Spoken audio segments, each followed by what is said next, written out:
Are you looking to write a nonfiction book within the next couple of years, or maybe you're already in the process of writing one? Maybe you're like me. I've always thought about doing it, but I don't really understand the process. And even though I'm the guy running Book Thinkers, I have a lot of questions. Well, this book would be a great resource for you as it was for me. I just finished reading it. Hello, Book Thinkers family. Today's book tip is going to come from Self-Publish and Succeed by Julie the Book Broad. And the subtitle of this book reads, The No Boring Books Way to Write a Nonfiction Book That Sells.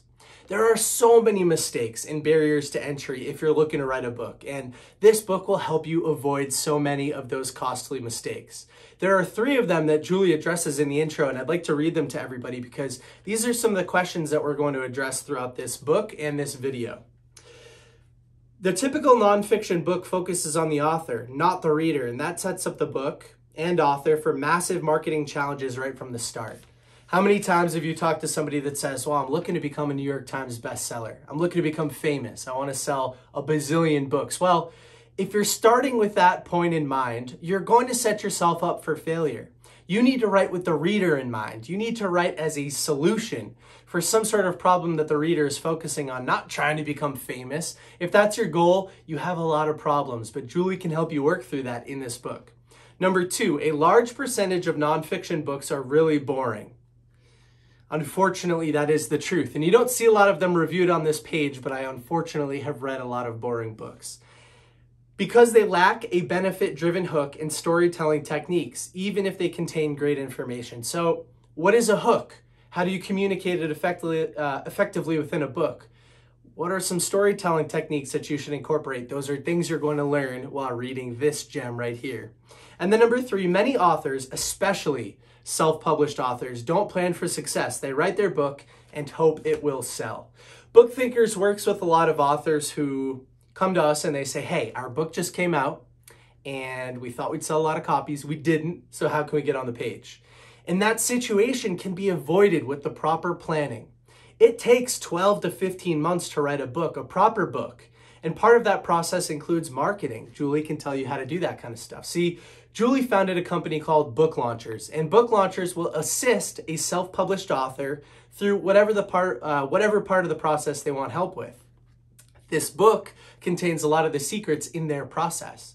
And so as somebody who looks at a traditional publisher and says, well, I don't want to give away 70% of the money that you're going to make, or I don't want to give away the rights and intellectual property that are contained within this book. I don't want to give away the rights pretty much as an author to do what I want with my own book. I don't want to spend extra money buying back my own book in copies. So self-publishing, I mean, it's the way of the future. Amazon has made it so efficient for people to do so, but you don't want to become one of those authors that only sells 250 copies of your book. You don't want to become one of those authors who thinks of fame and fortune before they think of the reader. You don't want to become one of those authors who makes so many of these mistakes and writes a boring book. Boring books don't sell. Boring books are terrible. And unfortunately, nonfiction sort of has some of those stereotypes. When I tell people about Book Thinkers, they go, nonfiction books, those are dry, those are boring. Well, we're here to make them sexy again. We're here to make them fun and entertaining, and Julie is so good at that.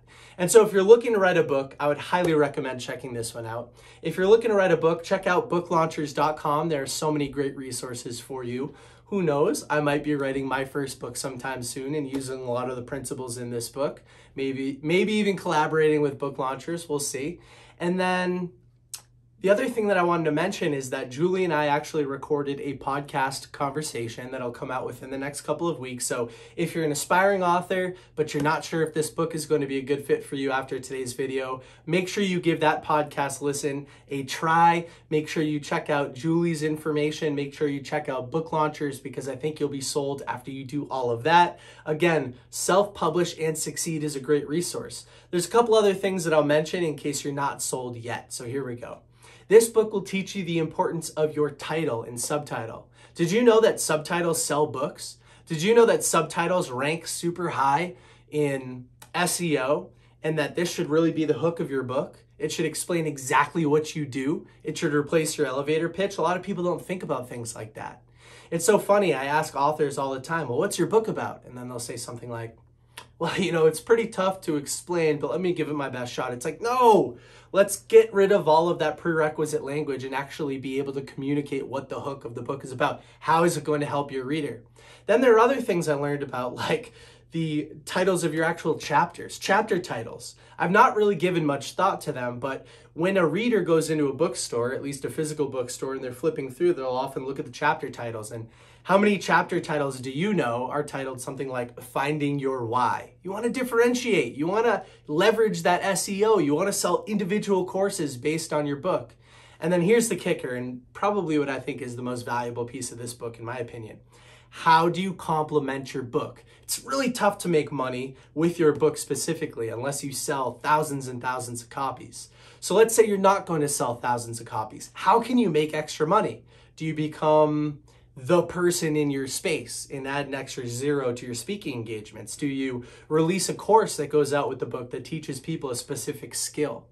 I don't know, there's so many different ways. I don't want to spoil any more of them. So that is my pitch today. That is my book review. I loved reading this book. It was very well written. I think it's going to be a great resource for me when I end up writing my book. And so with that, go read something. Bye.